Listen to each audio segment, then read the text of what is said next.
Assalamualaikum warahmatullahi wabarakatuh.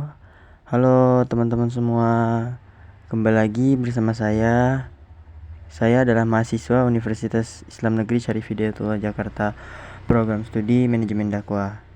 Kali ini saya akan menjelaskan terkait dengan integrasi nasional, yang dimana di awal itu terdapat pertanyaan diskusi. Apa dampak keberagaman budaya terhadap persatuan bangsa?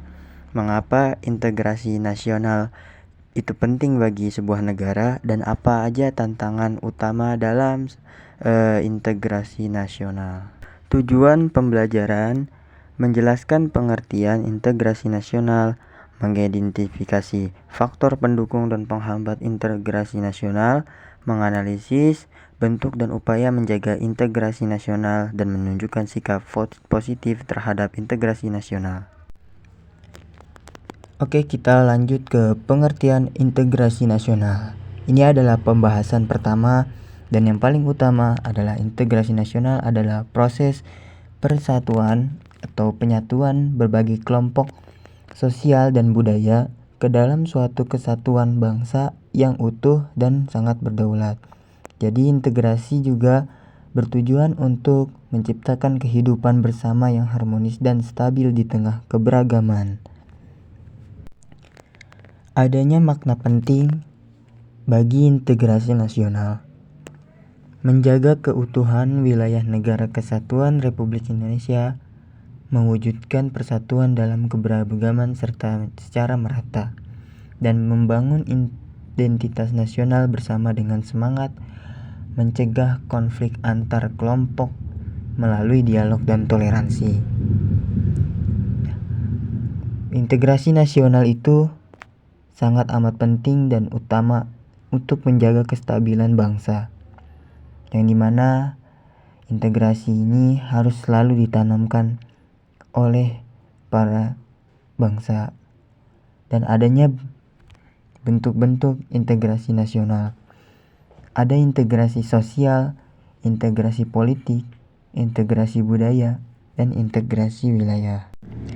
Faktor pendorong integrasi, yang dimana adanya sebuah faktor yang besar, antara lain rasanya senasib penggunaan bahasa Indonesia, yang dimana penggunaan bahasa Indonesia menjadi sebagai pemersatu, adanya ideologi nasional berupa Pancasila, adanya semangat persatuan dan gotong royong yang tumbuh di masyarakat.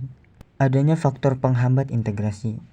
Faktor penghambat integrasi nasional meliputi keberagaman yang tidak dikelola dengan baik, ketimpangan ekonomi antar wilayah, konflik antar suku atau agama, dan kurangnya kesadaran nasionalisme dan penyebaran informasi negatif.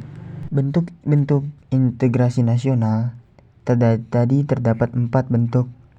Adanya integrasi sosial, yang dimana penyatuan dalam kehidupan sosial di lingkungan masyarakat, dan adanya integrasi politik dalam kesatuan sistem pemerintahan, dan adanya integrasi budaya yang harmoni antar budaya, antar suku, ras, dan lain-lainnya.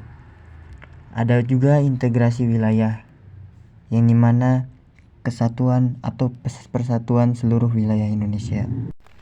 Adanya upaya memperkuat integrasi, di mana integrasi nasional dapat dilakukan melalui pendidikan karakter anak di sekolah dan sosialisasi nilai-nilai Pancasila di lingkungan masyarakat, pembangunan dialog antar budaya, dan pengembangan media yang bersifat mendidik.